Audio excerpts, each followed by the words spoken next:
कार्यक्रम के पुण्यार्जक हैं श्री विद्या सुधामृत समिति सागर चातुर्मास 2024, अध्यक्ष श्री सुरेंद्र कुमार जैन, कार्याध्यक्ष श्री राजेश जैन, महामंत्री श्री राजकुमार जैन मिनी, मुख्य संयोजक श्री ऋषभ जी बांदरी, कोषाध्यक्ष श्री सुरेंद्र जी डबडेरा, कोषाध्यक्ष श्री ऋषभ जी गढ़ाकोटा, स्वागत अध्यक्ष श्री आशीष पटना, श्री सुशील कुमार जैन, सुमित्रा रानी जैन, मुरली मनोहर जैन, गोपाल कृष्ण जैन, भाविक जैन, विकास जैन, लक्ष्मी जैन, जानवी जैन, विशाल जैन, राजेश कुमार जैन, हनी जैन, अर्ना जैन एवं समस्त परिवार। C26A आनंद विहार, नजफगढ़ रोड, उत्तम नगर, नई दिल्ली।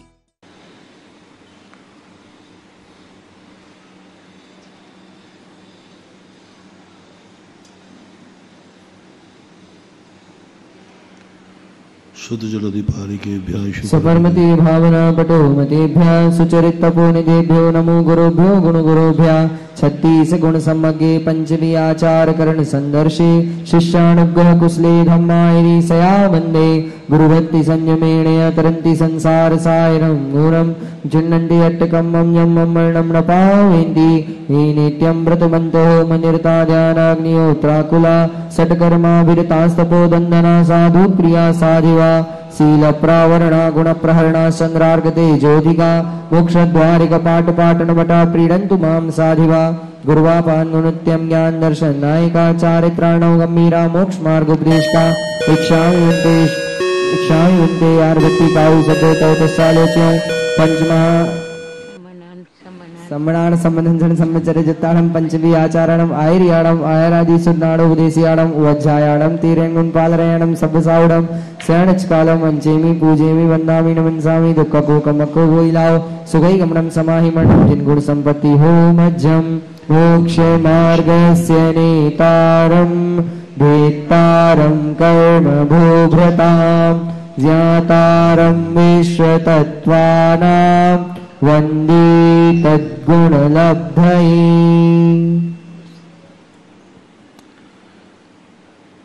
मनुष्य गति में मिथ्या दृष्टि जीव सर्वलोक में कैसे बनेगा?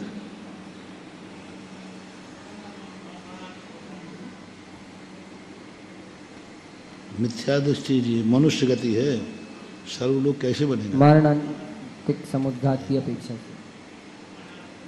तो फिर 7/14 कैसे बनेगा? 7 स्थान वर्ती का 7/14 कैसे घटाओगे? बोलो। शासन सम्यक दृष्टि है, मनुष्य है।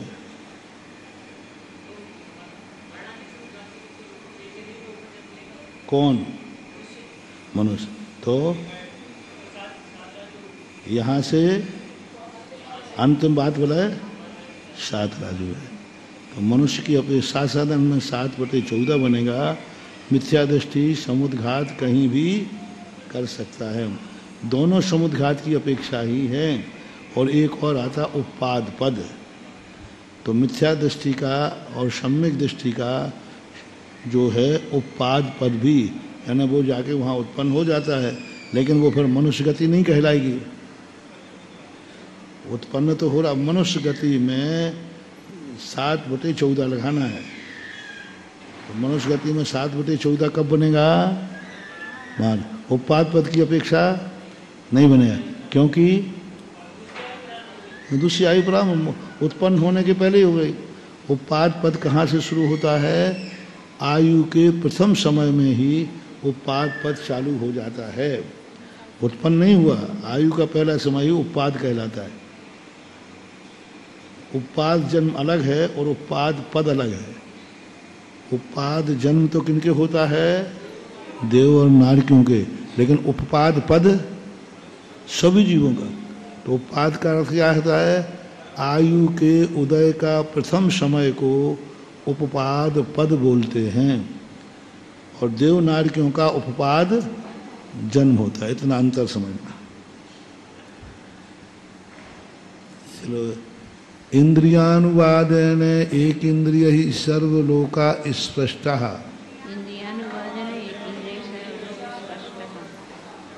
इंद्रियों की अपेक्षा स्पर्शन सर्वलोक है, ठीक है, विकलेन्द्रिय ही लोकस्य संख्ये भागः सर्वलोको वह। अब विकलेन्द्री जो है इसका लोक का संख्या तो सर्वलोक वा। अब देखो विकलेन्द्री सर्वलोक में नहीं पाए जाते, विकलेन्द्री सर्वलोक में मध्यलोक को छोड़कर विकलेन्द्री कहीं भी, तो इन्होंने सर्वलोक कैसे घटाया? मारणांतिक समुद्घात की अपेक्षा, क्योंकि कोई भी विकलेन्द्री मारणांतिक समुद्घात पूरे 3 लोक में कहीं भी कर सकता है, क्योंकि एक इंद्रियों में उत्पन्न होने में कोई बाधा नहीं है। तो महाराज श्री जी जैसे उन्होंने इंद्रियानुवाद की अपेक्षा से एक इंद्रिय में सर्वलोक कहा है, तो जैसे वैक्रियक समुद्घात कैसे घटित होगा? एक इंद्रियों में वैक्रियक समुद्घात घटाना ही नहीं है। क्यों? वायु का एक जीवों को होता है ना। वायु का जीवों का समुद्घात इतना बड़ा नहीं होता है कि वे सर्वलोक को व्याप्त कर लें, और वायु का, इसलिए उनको वैक्रियक समुद्घात का रूप नहीं दिया गया, उनकी विक्रिया है वो। वैक्रियक समुद्घात में और विक्रिया में अंतर है। वे अपने शरीर को बढ़ा रहे हैं, फैला लेते हैं, विक्रिया नहीं करते। आत्मा के प्रदेश बाहर निकलने का नाम समुद्घात है जी। और बीच में गैप होना चाहिए। मूल शरीर को ही जो बढ़ा रहे हैं, बढ़ा लेते हैं, और जैसे अग्नि है मूल शरीर को बढ़ा लेती है, तो इनकी विक्रिया कर रहे। विक्रिया और वैक्रियक समुद्घात एक इंद्रियों में नहीं है। जैसे इनको त्रस कहा कुंद भगवान ने, लेकिन वो त्रस नाम कर्म का उदय नहीं है, नाम कर्म तो स्थावर का ही है, लेकिन त्रस कैसे कह दिया? क्योंकि ये चलते हुए देखे जाते हैं। त्रसंती थी त्रसा, तो वायु काय को और अग्नि काय को त्रस कहा। अब इनकी अवगाहना कितनी है एक इंद्री की? अंगुल के संख्या से भाग। लेकिन ये जो अग्नि है कितनी लंबी हो गई बाती? जीव वही है। ज्योति कितनी लंबी हो गई? अपन ने दीपक जलाया ना, तो ज्योति तो वही है जहाँ पे है, लेकिन वो 1 इंच की ज्योति हो गई, तो वो क्या है उनकी? बीच में वो नहीं है, वो बीच में जीव नहीं है उसमें।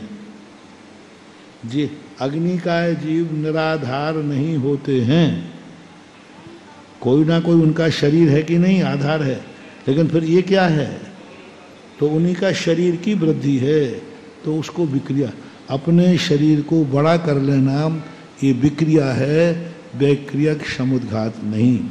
जैसे विष्णु कुमार महाराज ने किया, तो वैक्रियक समुद्घात में नहीं आएगा, वो तो विक्रिया रिद्धि है, विक्रिया है। अब विक्रिया में अपने शरीर को फैलाया कि नहीं? जी, सफेद। और आत्मा के प्रदेशों को फैलाते तो समुद्घात में आ जाता। मूल शरीर को यथावत रख करके, समुद्घात की परिभाषा बनाओ, मूल शरीर को यथावत रख करके आत्मा के प्रदेशों को फैलाना समुद्घात है, और मूल शरीर को ही फैलाना विक्रिया है। देवता अपने मूल शरीर को फैला रहा है, तो वैक्रियक समुद्घात में नहीं आएगा, वो विक्रिया है।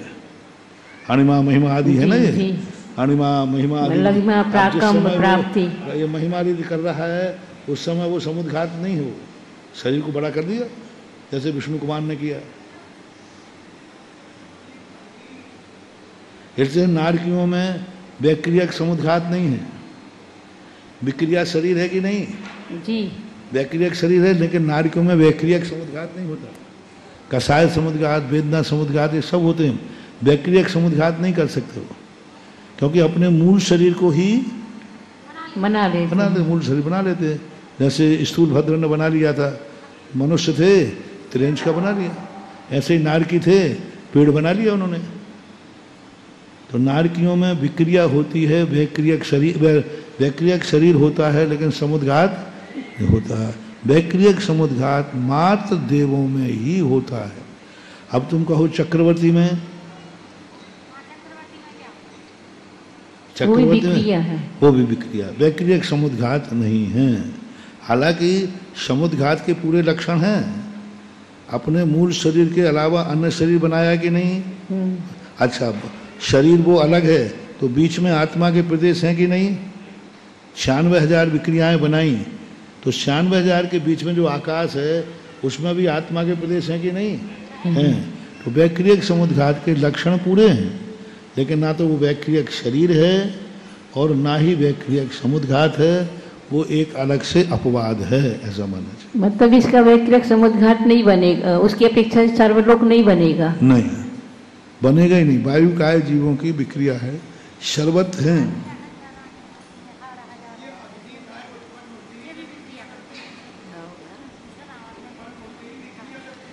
कर सकते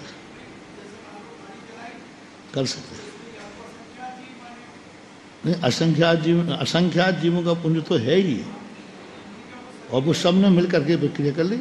जैसे पृथ्वी है, इतना बड़ा पत्थर है, तो उनकी अवगाहना तो अंगुल के संख्यात में भाग है, तो फिर कितने असंख्यात जीवों गुच्छा है। हाँ, विक्रिया सर तुरंत कर सकते उनका नेचर स्वभाव है। नहीं, वे स्वभाव ही विक्रिया से होते हैं। वायु और अग्नि दोनों स्वभाव से विक्रियावान हैं, स्वभाव से जलते ही वो अपने शरीर को वृद्धि करते हैं। जैसे अंगारे में जल रहे हैं, अंगारे में जल रहे हैं उस समय विक्रिया नहीं कर रहे, लेकिन जब लौ निकल रही है तब कर रहे हैं।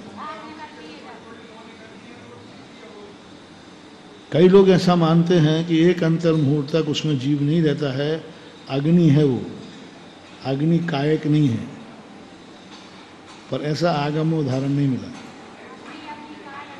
अग्नि है, अग्नि कायक, अग्नि काय, अग्निजीव।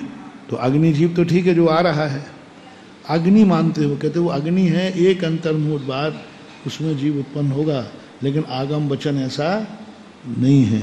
महर्षि नारायण प्रति नारायण बलभद्र भी विक्रिया करते हैं। कौन? नारायण प्रति नारायण और बलभद्र। अलग से कोई उल्लेख देखने में नहीं आया, लेकिन यदि वो नारायण प्रति नारायण विद्याधर हैं तो विक्रिया करेंगे, जैसे रावण नारायण पद के कारण विक्रिया करते हैं, ये उल्लेख नहीं है। नहीं, जैसे चक्रवर्ती करता है ना 96,000, वैसे उनका उल्लेख नहीं, आगम में उल्लेख नहीं।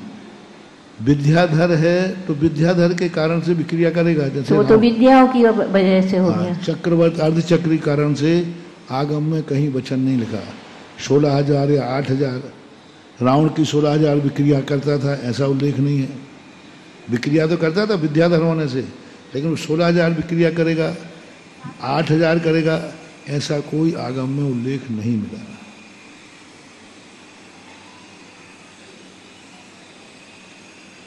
पंचेंद्रिय हो गया।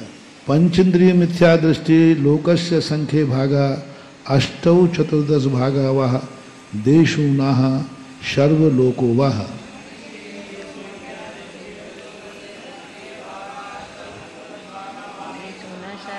पंचेंद्रियों में मिथ्या दृष्टि के द्वारा लोक का असंख्यात्मा भाग स्पर्श किया जाता है। 8 14 भागा वह, और 8/14 वही देव की अपेक्षा से। पंचेंद्रिय में जब भी पंचेंद्रिय वो देव है कि नहीं, तो सबसे ज्यादा कौन स्पर्श करता है पंचेंद्रियों में? देव। 8/14 सर्वलोक शेषाणाम सामान्य युक्तम स्पर्शनम,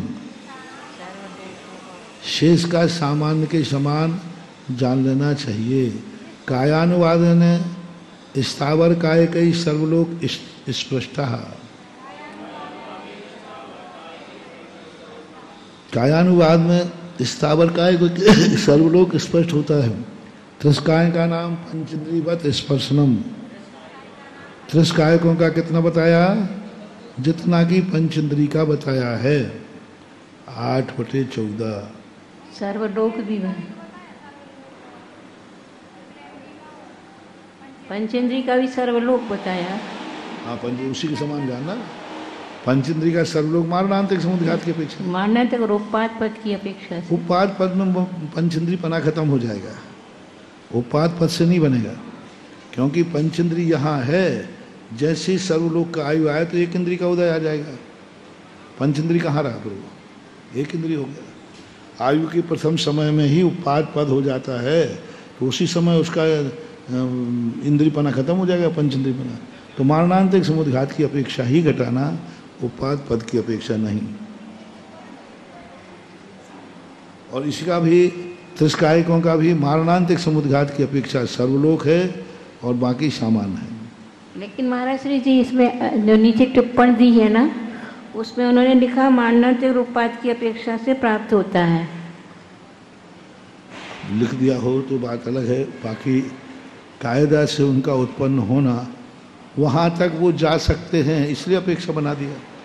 बाकी जैसे ही उनका आयु कर्म का उदय आया, जब वो स्पर्श कर रहा है उस समय कौन सी इंद्री है, मारणांतिक में नहीं, मरण क्रिया जीव ने उपाद पद कहा तो वहाँ उत्पन्न होना, उस समय उसकी कौन सी इंद्री का उदय है। पंचेंद्रिय जीव ने एक इंद्रियों में कहीं भी उत्पन्न हुआ तो मरण को प्राप्त होगा, मरण के पहले समय में ही दूसरे मतलब तो कौन सी इंद्री का उदय हुआ जहां वो जा रहा है। तो सर्वलोक तो एक इंद्रिय बनता है नहीं, लेकिन गत्यानुपूर्व में तो वही आकार लेकर के जाता है ना। अनुपूर्वी अलग चीज है, तो लेके तो उसी आकार को जाएगा ना। जब पंचेंद्रिय है तो पंचेंद्रिय का जो जीव है तो वही आकार लेकर के नहीं। पंचेंद्रिय का सेप होना और पंचेंद्रिय होना अलग है। कोई आकार में तो मात्र अकेला उसका ये आकार बना हुआ है, पंचेंद्रिय नाम कर्म का उदय नहीं है उसका। यहाँ इंद्रियानुवाद आकार से मतलब नहीं है, कर्म के उदय से है। गत्यानुपूर्वी का है तो गत्यानुपूर्व में वो अपना आकार लेके जा रहा है बस। तो आकार लेके तो पंचेंद्रिय नहीं कहलाएगा। नहीं नहीं, इंद्रिय एक इंद्रिय नाम जैसे देवगति में जा रहा है तो जो मनुष्य का आकार है वही आकार लेकर के तो वहां तक जा रहा है, आकार कहलाएगा, लेकिन गति तो नहीं कहलाएगी। गति कौन सी उदय में आ गई? अभी आई का वो तो जा रहा है तो गति गति गति गति देवगति का उदय, देवगति। और गत्यानुपूर्वी देवगत्यानुपूर्वी है, लेकिन आकार कौन सा है? मनुष्य का है। हाँ, तो आकार मनुष्य का है, लेकिन देवायु देवगति का उदय है। इसी प्रकार आकार पंचेंद्रिय शरीर जो था वैसा ही है। हाथी मर के जा रहा है तो हाथी का आकार रहेगा, लेकिन पंचेंद्रिय नाम कर्म का उदय नहीं है, वो इंद्रियानुवाद में नहीं आएगा। अब इन्होंने घटा दिया है, नई गम नई की अपेक्षा घटा लो, अपने पास घटाने को बहुत सुविधा है, क्योंकि वही जीव मर गए। लेकिन कायदा से स्पर्श जो है, अब वो एक इंद्रिय नाम कर्म का जीव कर रहा है, वो एक इंद्रिय कहलाएगा।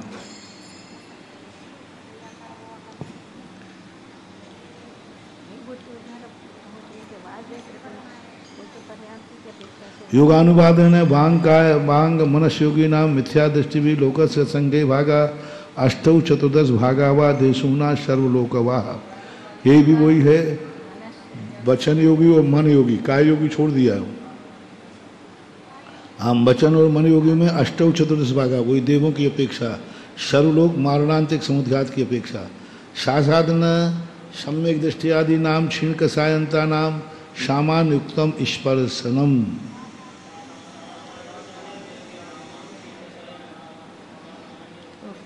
शासन सम्यक दृष्टि के और क्षीण कसाय तक जैसा कथन सामान से कहा था वैसे ही है, ठीक है। योगानुवाद है ना, वही 8/14 9/14 जो घटाया था वो यहाँ घटा लेना। सयोग केवली नाम लोक से संख्य भागा काय योगी नाम मिथ्या दृष्टि नाम सयोग केवली अंता नाम अयोग केवली नाम चा सामान्य उत्तम स्पर्शनम। सामान्य के समान कौन है? काय योगी। अब काय योगी सामान्य के अनुसार मिथ्या दृष्टि में क्या आएंगे? सर्वलोक। काय योगी के अनुसार सर्वलोक, वचन और मन में सर्वलोक की स्थिति किसकी अपेक्षा बनेगी? मिथ्या दृष्टि काय योगी के अनुसार। तो सभी में, सभी जीवों शर्म में व्याप्त है, सबकी अपेक्षा बन जाएगी, कसाय की, वेदना की, सबकी बन जाएगा। लेकिन वचन और काय मन योगी कहाँ पाए जाएंगे? तृष्णाली में ही पाए जाएंगे। तो वे मात्र कहाँ से करेंगे?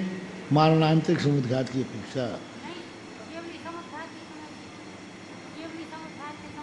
केवली का छोड़ो, केवली का तो है ही, केवली का तो अलग से अपवाद है, केवली भगवान अपना। लेकिन वचन योगी और काय योगी जो हैं मारणांतिक समुद्घात की अपेक्षा से सभी जीवों में रहना।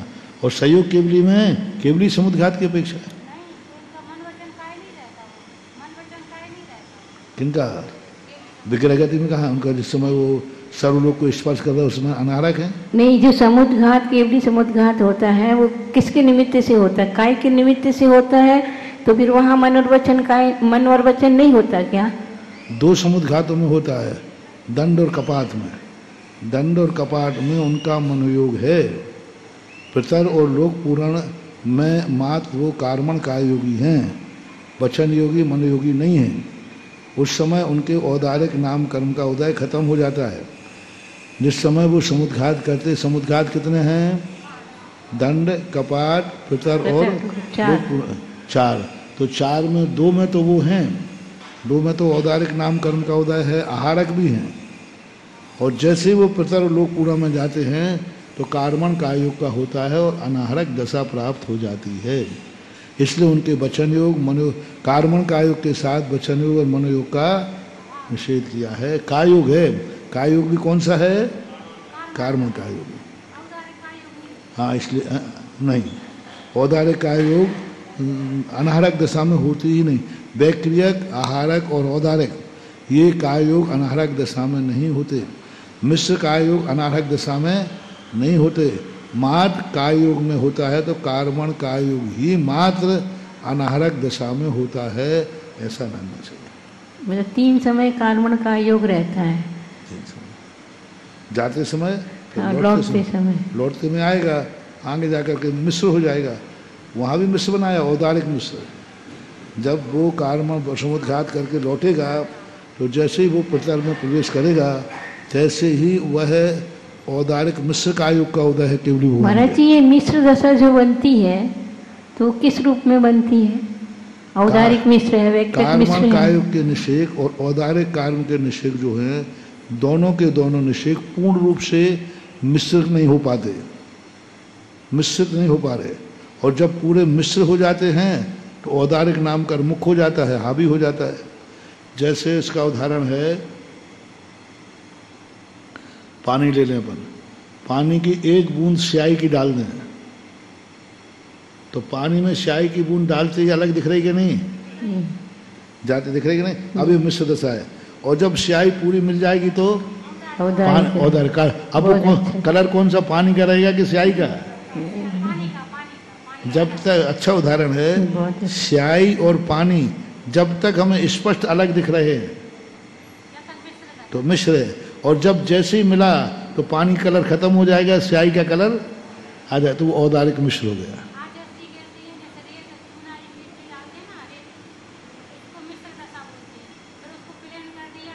हाँ, कहीं भी है, वो तो जिस ढंग से समझ में आ जाए प्लान कर देते हैं, सामान्य रूप से है, मिश्र है।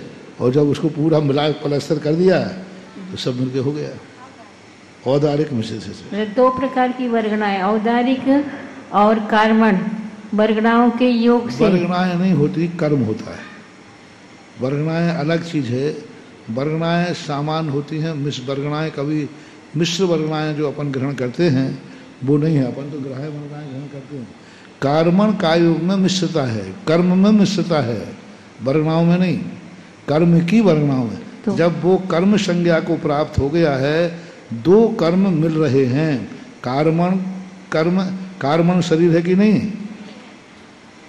हाँ। कार्मण शरीर है कि नहीं? तो कार्मण शरीर वर्गणा है कि बंधने के बाद शरीर है? बंधने के पहले वर्गणा है, बनने के पहले वर्गणा है। और जब जैसे ही बंध गया तो कार्मण, तो कार्मण शरीर का उदय, उधर औदारिक का उदय, दोनों निषेक एक साथ जब मिलते हैं उदय में दोनों एक साथ, तब मिश्र दशा बनती है। मिश्र दशा कर्म वर्गणाओं में न कह के कर्म में कहो।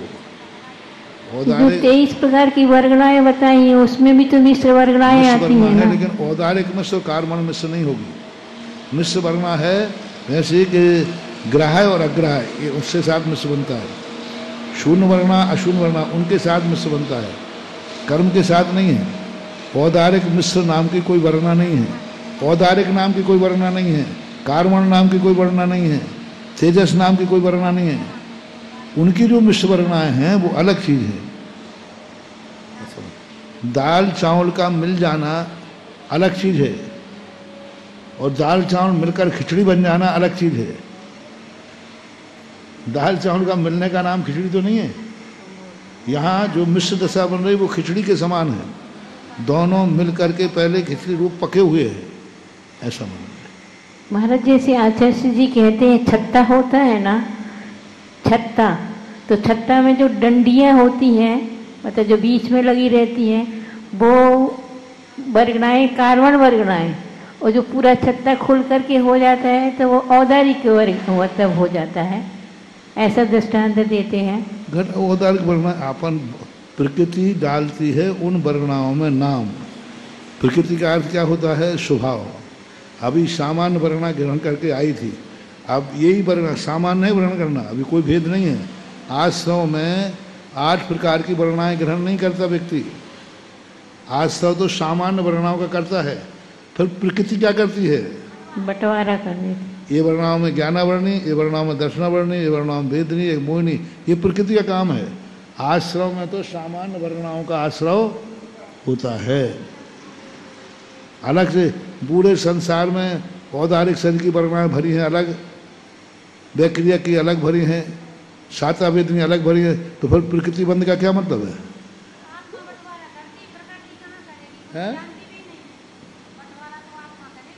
अब तो प्रकृति करेगी, प्रकृति बंध में बंटवारा होता है। वो तो आत्मा तो है ही, आत्मा प्रकृति का परिणाम करता है। आत्मा का परिणाम जब प्रकृति का बंटवारा करता है तो उसे प्रकृति बंध का परिणाम कहते हैं। एक समय में प्रकृति बंध, स्थिति बंध, अनुभाग बंध, ये सब कितने समय में है? एक समय में। परिणाम से ही होता है, लेकिन पहले से विद्यमान नहीं है 8 कर्मों की वर्णाएं। 148 कर्मों में नीच को तो उच्च को तो वहाँ वर्णाओं में नहीं है, वर्णाएं तो सामान्य हैं। फिर यहाँ आने के बाद जीव के परिणामों के अनुसार उसमें प्रकृति बंध पड़ता है। योगानुवाद, इसलिए वचन मान का योगी जो हैं, मिथ्या दृष्टि जो हैं, कितना है? 8 चतुर्दश भागा देशुना सर्वलोकवाम। अब यहाँ पर बांग मंथन योग में सहयोग केवली को नहीं लिया, मन वचन का योगी में सर्वलोक में सहयोग नहीं है। अब शासादन में इनको अलग से लेना पड़ेगा कि सहयोग केवली सामान्य के समान, सहयोग केवली लोक के असंख्यात भाग, कायोगी नाम मिथ्यादृष्टि नाम सहयोग केवलस्य का नाम अयोग केवली नाम सामान्य युक्तम।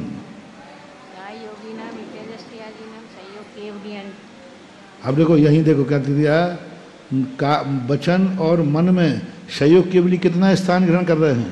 लोक का असंख्यात भाग। कौन कौन? जिस समय वे वचन और काय योग में है, तो वचन काय योग में जब केवली भगवान हैं उस समय लोक का संख्यात्मा भाग ग्रहण करते हैं, और जब वही सहयोग केवली काय योग में पहुंच जाएंगे तो सर्वलोक ग्रहण कर लेना चाहिए।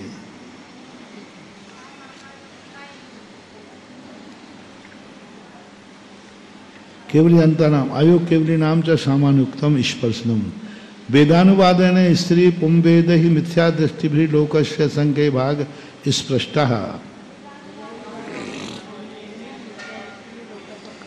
वेदानुवाद के अनुसार स्त्री वेदी और पुरुष वेदी मिथ्या दृष्टि लोक के असंख्यत भाग और 8 चतुर्दश भागा वाह। अब यहाँ से क्या नई बात मिलती है तुम्हें? यहाँ से नई बात क्या मिल रही है बोलो? 8 चतुर्दश भागा अपन कितने बार बढ़ चुके? बहुत बार। पर यहाँ में नई बात क्या मिल रही है? मिथ्या दृष्टि की अपेक्षा से। तो मिथ्या दृष्टि तो हमेशा ही घटाता है।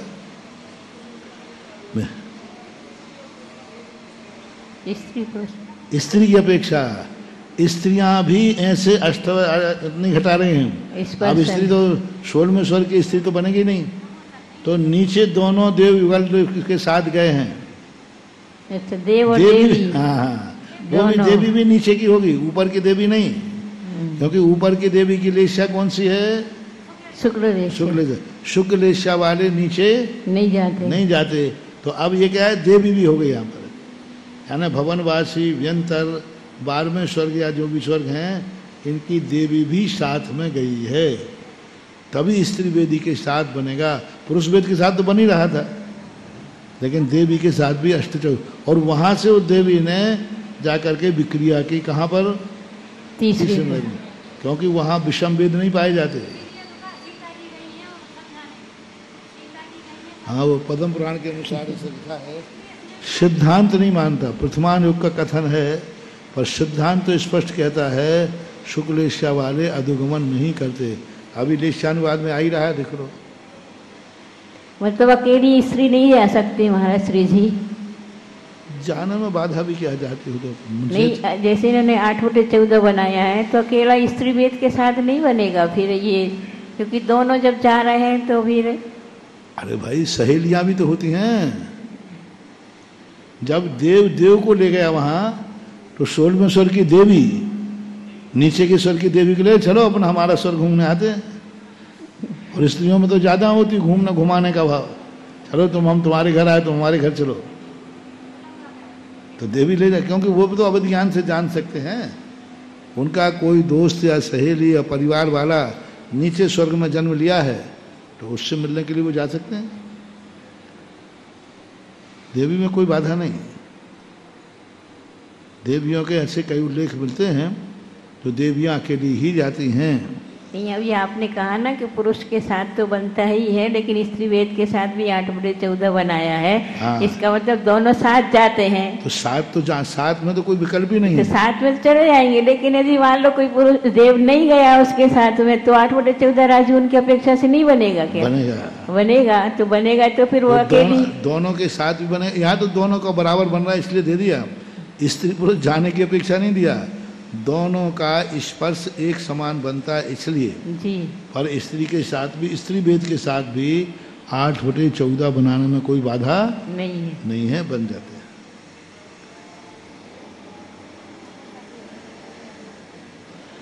शासधन सम्यक दृष्टि भी लोक से संख्य भागा 8 9 14 भागा व देशुना। लेकिन एक बात जरूर है, देवों के द्वारा तो संबोधन का उल्लेख मिलता है, लेकिन देवियां कभी किसी को संबोधन करने आई हैं ऐसा उल्लेख नहीं, ऐसा कोई उल्लेख। प्रथमान युग को मैंने देखा, जहां भी देवता आए हैं पूर्व भाव के या सगर चक्रवर्ती के सनत, सब जगह देवता है। कभी देवी ने आकर किसी को संबोधन किया है, देवी ने आके कहा है, उसको बताया है, ऐसा कोई उल्लेख मिलता नहीं।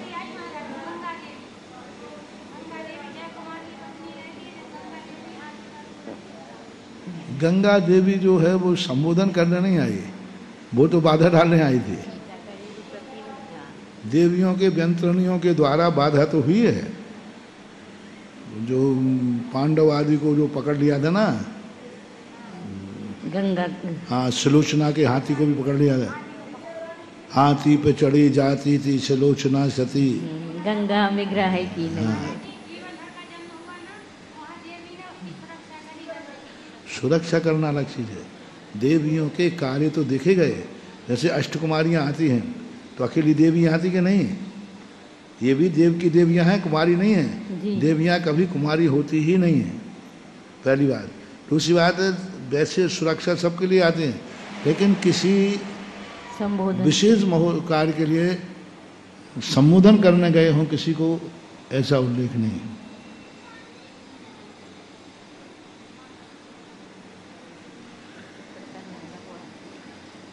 शासन सम्यक दृष्टि स्त्री और पुरुष वेदी में लोक के असंख्यात में भाग 8 9 14 भागा देशुना, वही जो पहले की व्यवस्था चल रही है वही जानना। सम्यक मिथ्या दृष्टि आदि नाम निर्वृत्ति बादरांता नाम सामान्युक्तम स्पर्शन, जो गुण स्थानों का कथन था वही जानना। नपुंसक वेदेशु मिथ्या दृष्टि शासन सम्यक दृष्टि नाम सामान्य युक्त स्पर्शनम। अब देखो यहाँ नपुंसक वेद का अलग से कर रहे हैं हम, मिथ्या दृष्टि और शासन सम्यक दृष्टि, इन दोनों का क्या घटेगा? सामान्य का अर्थ क्या? 8 बटे 14 और सर्वलोक जी, 8 बटे 14 नपुंसक वेद है ना। सर्वलोक घटेगा किनकी अपेक्षा? देव नहीं, ये गति कौन सी है? वेद के अनुसार चल रहा है, वेद की अपेक्षा नहीं, वेदानुवाद है ना, वेदानुवाद। नपुंसक वेदी सर्वलोक में है, वेद है, देवों से कोई लेना देना नहीं है। वो तो स्त्री पुरुष वेद अपनों को देवों में पाया जाता है, इसलिए घटा दिया। 8/14 देवियों की अपेक्षा घटता है इसलिए घटा दिया, यदि त्रियंचों की अपेक्षा घटता तो उनकी अपेक्षा घटा देते। पर यहाँ जो नपुंसक वेद है, वेदानुवाद नपुंसक वेद मना सर्वलोक बनेगा। शासन मारणांतिक समुद्घात की अपेक्षा से शासन सम्यक दृष्टि कहाँ जाता है? सर्वलोक। देव से कोई लेना देना नहीं। यहाँ तो नपुंसक वेद से मतलब है, मारना वेद की है। तो सामान्य के अनुसार जो गुण था कि जो शासन सम्यक दृष्टि का सामान्य के अनुसार कितना क्षेत्र है? मारणांत की अपेक्षा 9 नहीं, मारणांत की अपेक्षा 9/14 घटाया था ना। मारणांतिक तो कहीं भी कर सकता है, सर्वलोक कहीं भी बन जाए। सम्यक मिथ्या दृष्टि भी लोकस्य संख्ये भागा, असंयत सम्यक दृष्टि संहिता संहिता ही लोकस्य संख्ये भागा 6-14 भागा। वाह, अब ये थोड़ा सा प्रश्न विचारणीय है। असंयत सम्यक दृष्टि और संहिता संयत लोक के असंख्यात में भाग को स्पर्श करते हैं। कौन है ये? कौन है? कौन सा वेद है? नपुंसक वेद में घटाना है। अब नपुंसक वेद में असंयत सम्यक दृष्टि और संहिता संयत पंचम स्थान वर्ती 6/14 घटाना है। अब नपुंसक वेद देवों में तो है नहीं, नार की कहीं जाता नहीं है। मत बचे मनुष्य और त्रियंच, तो मनुष्य त्रियंचों की अपेक्षा से नपुंसक वेद ही घटाओ तो 6/14। सम्यक दृष्टि है, देशवृत्ति है, यह मरण करके कहाँ तक जा सकते हैं? 16वें स्वर्ग तक का क्या करेंगे? मारणांतिक समुद्घात। मारणांतिक समुद्घात करेंगे कौन? मनुष्य त्रियंच करेंगे ना। मनुष्य त्रियंच दोनों। वेद नपुंसक है।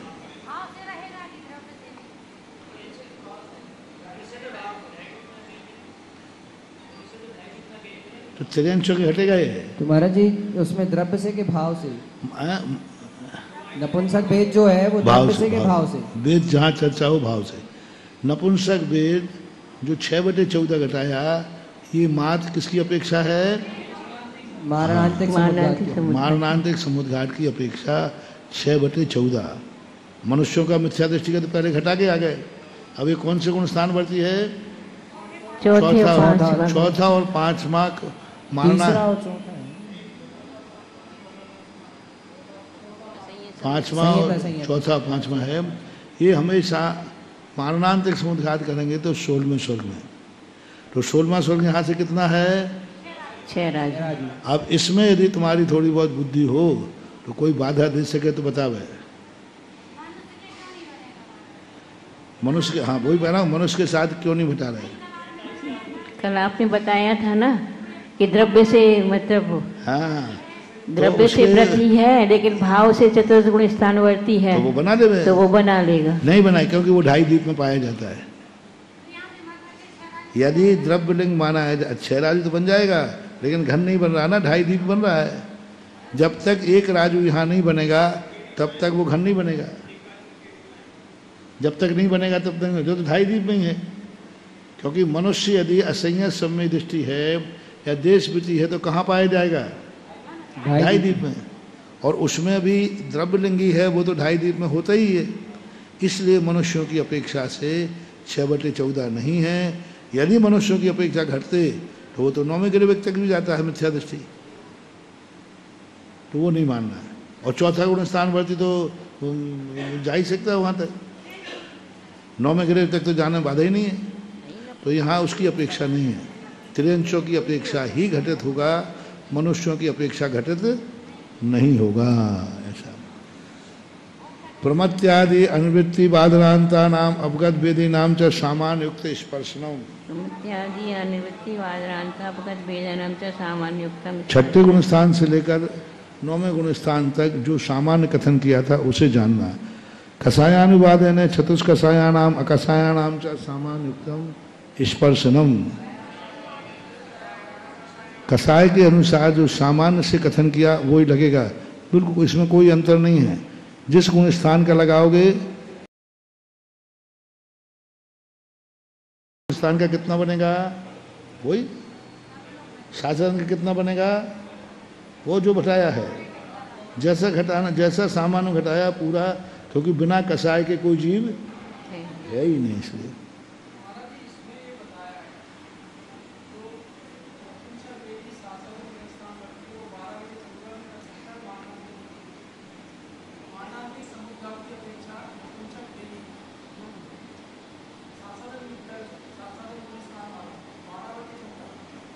नहीं करेगा। गुण स्थान कौन सा है? दूसरा गुण स्थान भर्ती जो वहां से निकाला था अपन, मारणांत समुद्घात कराया था ना, छठी पृथ्वी से, छठी पृथ्वी से अपन ने मारणांत समुद्घात कराया था कि नहीं? यहाँ आकर फिर यहाँ से दूसरा मारणांत कहाँ किया था? तो 12/14 बना था, कोई बात नहीं, नपुंसक वेद के साथ बन जाएगा। 12 ही बन रहा है, 11 तो उसके अंतर्गत है ही। 11 का अर्थ है होता है कि उसके अंतर्गत है ही। मारणांतिक समुद्घात की अपेक्षा ही बनेगा। नपुंसक वेद बना रहे। स्त्री वेदी और पुरुष वेदी के साथ 12/14 घटता ही नहीं है।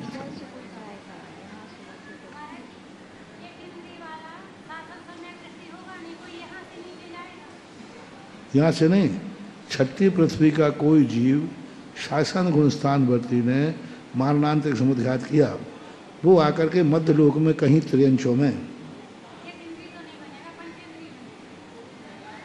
एक इंद्रियों में कर ले तो कोई आपत्ति नहीं। नहीं, नार की है ना, नार की विकलता और एक इंद्रिय में उत्पन्न ही नहीं होता। तो यहाँ कोई संगी पंचेंद्रिय, वो भी संगी पंचेंद्रिय हो, नार की ने दूसरे गुणस्थान से वहाँ मारणांतिक समुद्घात किया, यहाँ किसी संगी पंचेंद्रिय त्रियंश में, त्रियंश ने एक राज्य में कहीं भी, और यहाँ से करके फिर यहाँ के किसी संगी पंचेंद्रिय शासन गुणस्थानवर्ती ने मारणांतिक समुद्घात किया एक इंद्रियों में, मनुष्य ने, वो मनुष्य त्रियंश कोई भी, हाँ त्रियंश भी, त्रियंश का भी मारणांतिक समुद्घात, क्योंकि मनुष्य त्रियंश शासन गुणस्थानवर्ती तो कहीं भी चतुर्थ समुद्घात कर सकते, त्रियक भी हो सकता है, ऊपर भी हो सकता है, इस अपेक्षा से बन जाएगा। तो गुणस्थान के अनुसार और वेद बाणगणा के अनुसार अंतर आएगा। अब गुणस्थान के अनुसार तो अपन ने घटा लिया, अब जैसे यहाँ वेदानुसार आएगी। इस कार्यक्रम के पुण्यार्जक थे श्री विद्या सुधामृत समिति सागर चातुर्मास 2024, अध्यक्ष श्री सुरेंद्र कुमार जैन, कार्याध्यक्ष श्री राजेश जैन, महामंत्री श्री राजकुमार जैन मिनी, मुख्य संयोजक श्री ऋषभ जी बांदरी, कोषाध्यक्ष श्री सुरेंद्र जी डबडेरा, कोषाध्यक्ष श्री ऋषभ जी गढ़ाकोटा, स्वागत अध्यक्ष श्री आशीष पटना, श्री सुशील कुमार जैन, सुमित्रा रानी जैन, मुरली मनोहर जैन, गोपाल कृष्ण जैन, भाविक जैन, विकास जैन, लक्ष्मी जैन, जानवी जैन, विशाल जैन, राजेश कुमार जैन, हनी जैन, अर्ना जैन एवं समस्त परिवार, C26A आनंद विहार, नजफगढ़ रोड, उत्तम नगर, नई दिल्ली।